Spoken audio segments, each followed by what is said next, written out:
All right, so here we go, for loops. So with a while loop, what is a while loop? It is a what-based loop? Condition. Condition-based, yes.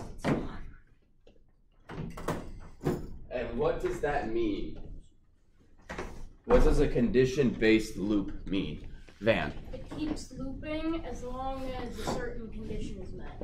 Yes, which means if that condition is never met, your loop is your loop never Runs. or ends. So if we do,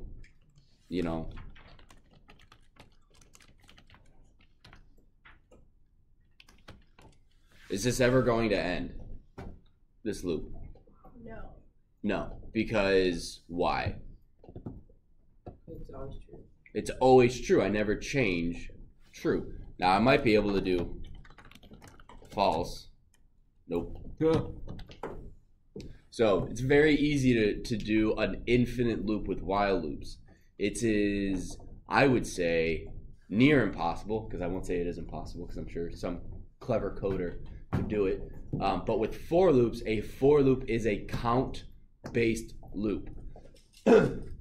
Meaning, it will only do the code a certain number of times. So for x in range 10, print x. So it's only going to run 10 times. And then it's done. Now, the next thing I'm going to show you tends to confuse a lot of students. So please pay attention up here. And if you don't understand, please let me know. X, if you've noticed, I don't define it anywhere before the loop. So with while loops, if I type in while x is less than 10, print x, I get, okay, while y is less than 10, print y. Y is not defined, but for x in range 10, print x. Before the loop, I don't have to define whatever this is. Yes? So for loop assigns the variable? Yes. X takes on the numbers or the elements in this. So for example, instead of range 10, if I said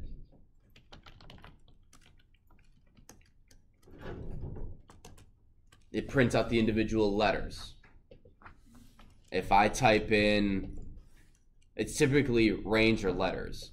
But if I have, so we're going to get into lists later, but I'm just going to go,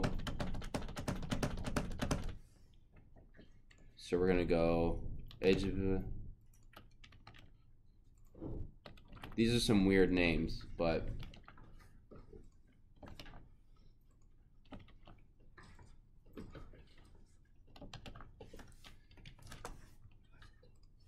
so I could put, instead of this, I could do names, because names is a list of names, right? It's just a collection of names, and we're going to go over how to create those and how to use them later. But for an example of what a for loop can do, it will then display the individual items in that list. So a for loop will go through a set of information and do whatever you want, either based on how many things are in that, or you want to do something with those items. So I could say print the students in the class are, I can make this a plus. And then it displays the information. So I want it to run this section of code for the names in list names. What we're going to use this for is for x in range 10, oops, print you know, x plus 1. And then it prints 1, 2, 3, 4, 5, 6, 7, 8, 9, and 10. Do you guys have any questions? Now, another thing, this x, the only time you should use just x is if you're doing something a number of times, right? I just want this code to happen 10 times. Otherwise, you want to put like, for name in names, print name. And it's going, and name is going to, name is the individual item in that collection of data. So names up here is this, and then I have name becomes this, name then becomes this, name then becomes this. So it kind of strings all of the names and puts them into them? It doesn't string, X just becomes, or name just becomes the item, one of the elements in that list or in that collection of information. Or for character CH in Stolter, print the character STOLTER. Does that kind of make sense? What questions do you guys have? So whatever you put in the string, that's what it's gonna print Individually, What yeah. is individually? What does a CH mean? That's just CH, this, what, I can name this whatever I want. So I can go for character underscore in underscore word. And then as long as, right, it's the same thing. This variable in the loop gets created to be S, and then once it's done with, once that iteration of the loop is done, it moves from S to T. Once that's done, it goes to OLTER. JD? It doesn't like create that variable. It doesn't like assign that like character and word. It wouldn't assign like a letter. It wouldn't make that a variable, right? It For the rest of your code, if you're that's a very astute question. It does, but it does not. Like, it just maintains the last character it was. Yeah. Yes, Luke? I need a surface charger. If anyone would like to give me one. Is there anyone who would like to loan Luke a surface charger? Ooh, look at Camden. Nice. And then we're just working on for loops, so I'll probably talk with you individually anyway to catch you up to speed. But yeah, at the end of the loop, it maintains the last iteration, whatever that variable was. So if yeah. So X earlier, from way up here, X is 9. So it maintains that. Does that make sense to everyone? Okay. So let me go through, let's see what the book says, and then you can also, I'm pretty sure,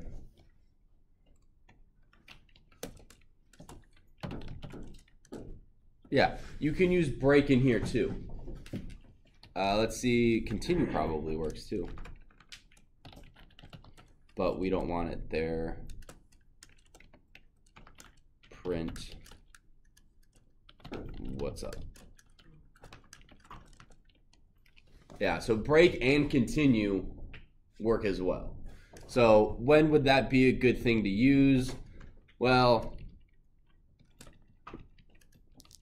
home.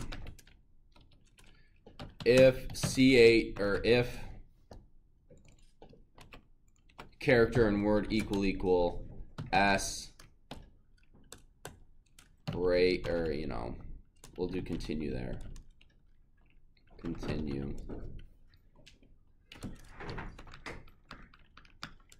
Else print what's up and break.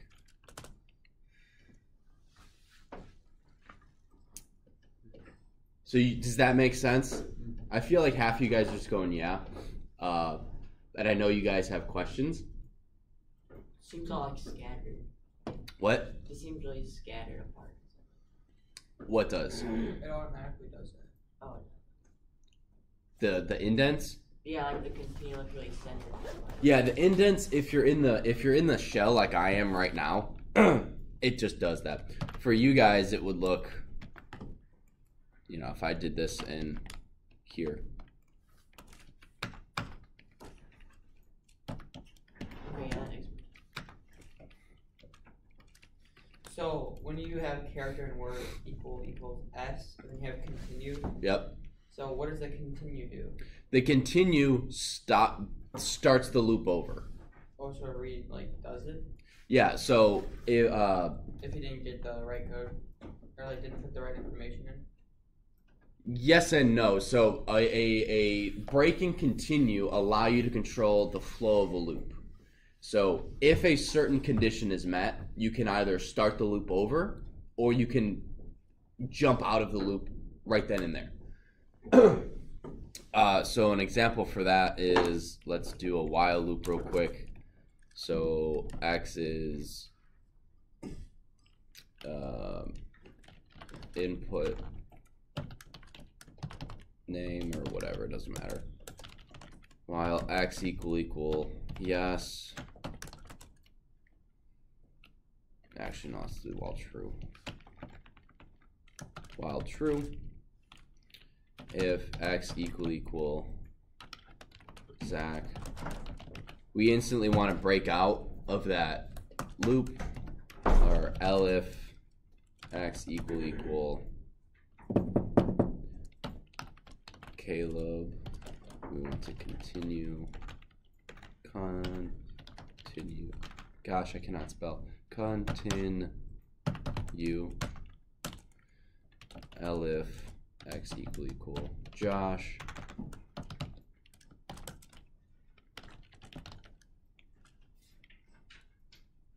That's actually not a great way. Let's do this. X. Let's put this in here.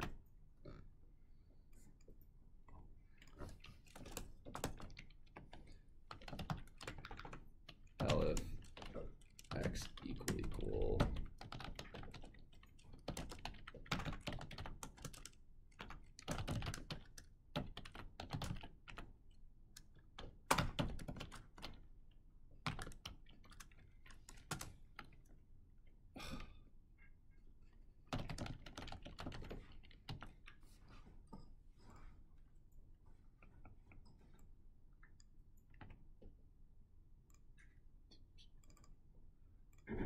there we go.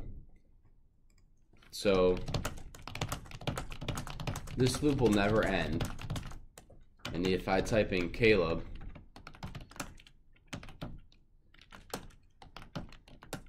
because our code is, even if I type in Caleb, start the loop all over. If they type in Josh, start the loop all over. Print this line won't be seen unless this line won't be seen ever, I don't think.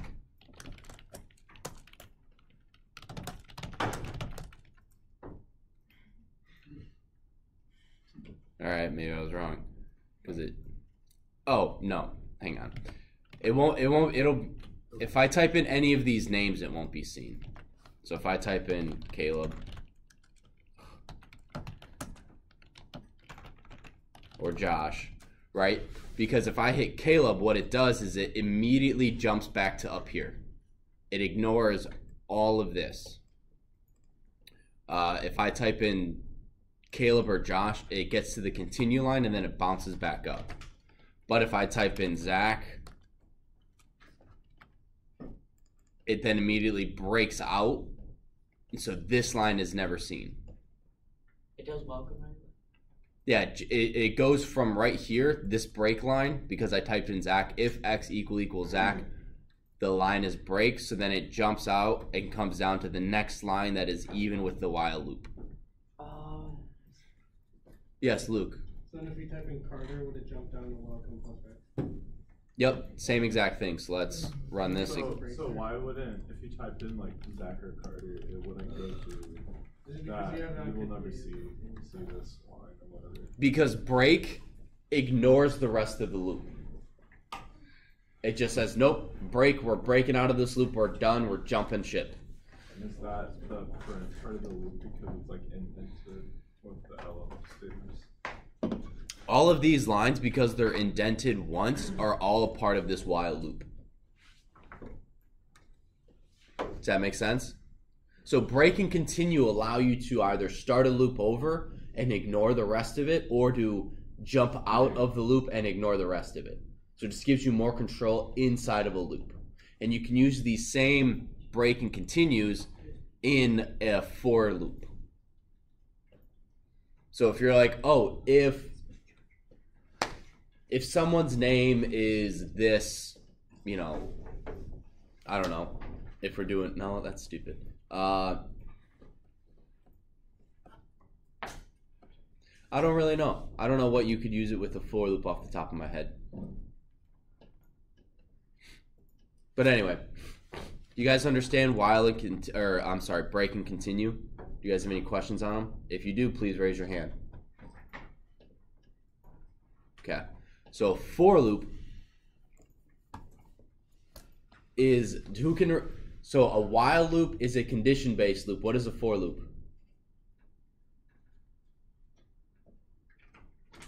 Starts with a C. Continue. No. Van? A condition-based loop. That is a while loop. A while loop is a condition-based loop. A for loop is a count-based loop. Yep. And I always forget. Let me. For loops. Page 54. Awesome. Thank you. For loops in the range function. So I had a question the other day. What's the difference between if we do for x in range 10 print x? What's the difference between for in range and print? Right? They're different colors. It's got to mean that they're different somehow. Correct. Range and print are functions. Now we're going to go over functions next chapter. But for now, a function is basically pre-written code that we pass what are called arguments or parameters to that then does something. So range 10 is a function that says that's 0 to 10, right? In that contains, actually, could we do type range 10? No, it's a range. All it is, it figures out a range of numbers and knows the numbers in that range. We can give it more parameters, and we can say we want to start at 5 and go to 10. What numbers will show up if we do this? Does anyone remember? 5 through 9, yep.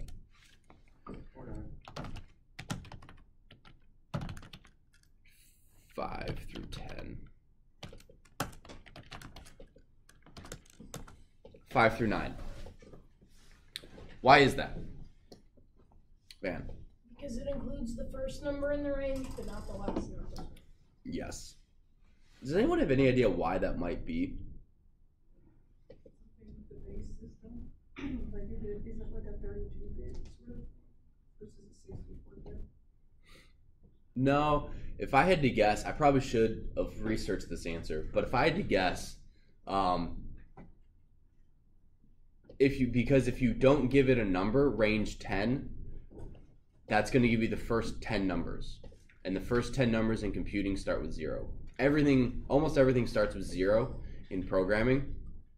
So we only have 10 numbers, 0, 1, 2, 3, 4, 5, 6, 7, 8, 9. And from those 10 numbers, you can make every single number that we know of.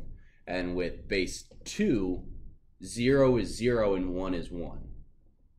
And then you start, if you have 2 bits, then who knows 2 in binary?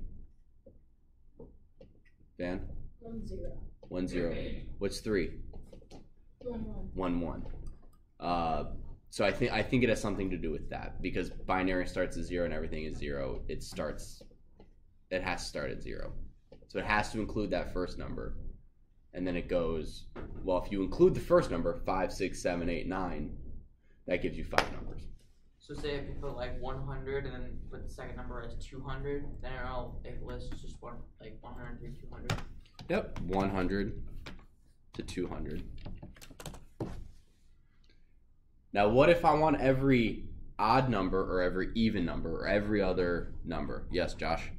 Yeah, like you could say, like, if you want a range of, like, I guess 100 to 200, would you do another comma and then, like, do 1? No. If you do 1, if you do 3, that's every third number starting at 100. So this will be 100, 103, 106.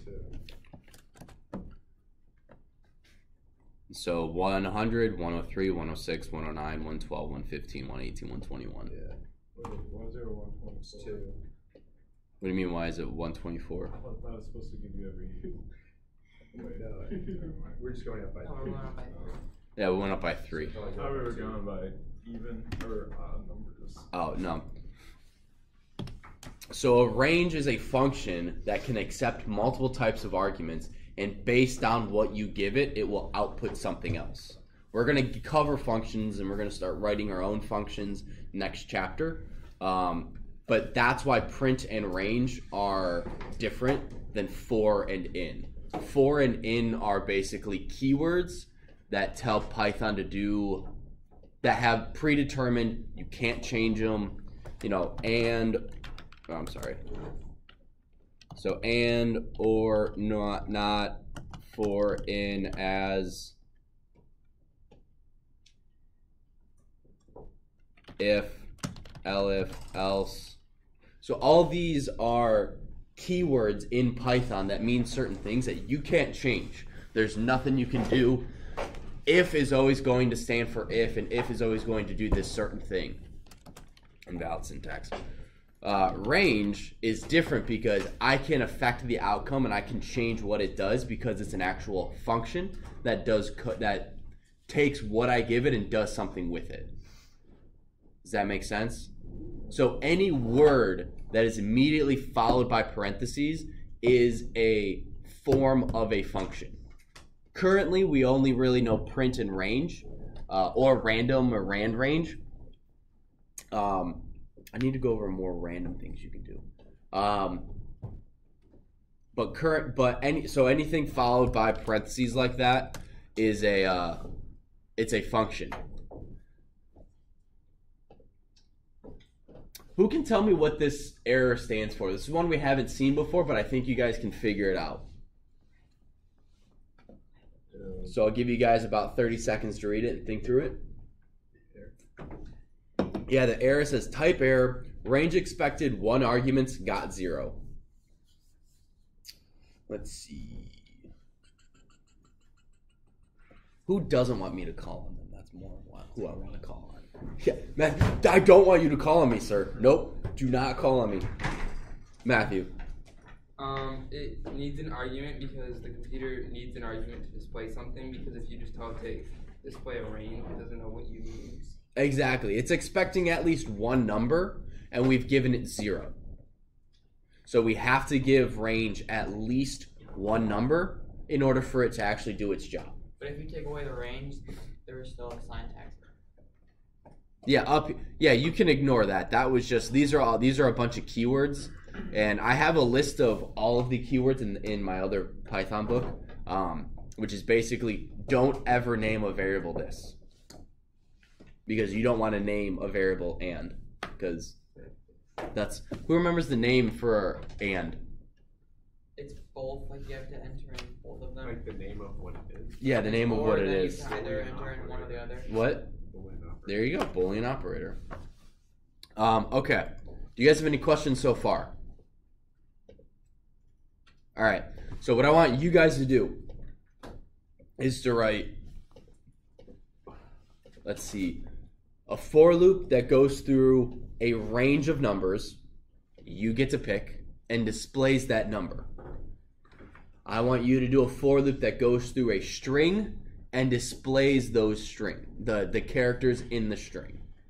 And thirdly, now this is something you're going to take what you know and kind of just go for it. I want you to ask the user a number and I want you to do a loop that number of times, displaying the numbers from 1 to that number. So your code's gonna go, what number do you want?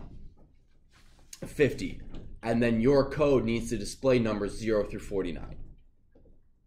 Does it have to be like a range? Like, do you have to tell the user like the range is like 1 through 100? The numbers? You can just say how many times do you want this thing to how many times do you want this thing to go?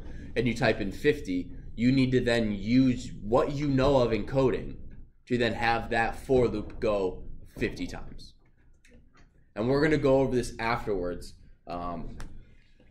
So don't worry, but you guys I want 3 for loops from all of you. Yes, Van. I was just gonna ask what the 3 things we do. Oh, I'm gonna put them on the board real quick, so you guys can see it. So, oops. 1.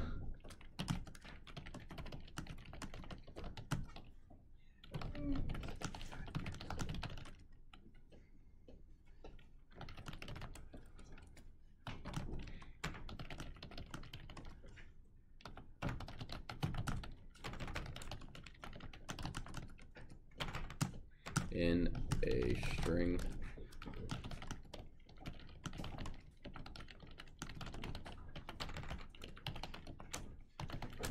the number of times a user specifies a for loop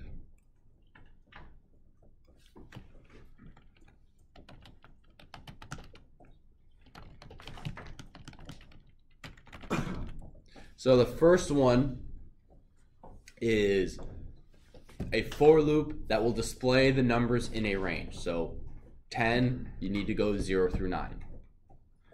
A for loop that displays each letter in a string. So if I type Stolter, it needs to display STOLTER. And a for loop number 3 that loops through and displays the number of a range that the user specifies. So you need to ask the user for information and then write your for loop. That's your hint, I think. Hopefully that's a hint. And I'm going to walk around and answer any questions that you guys have.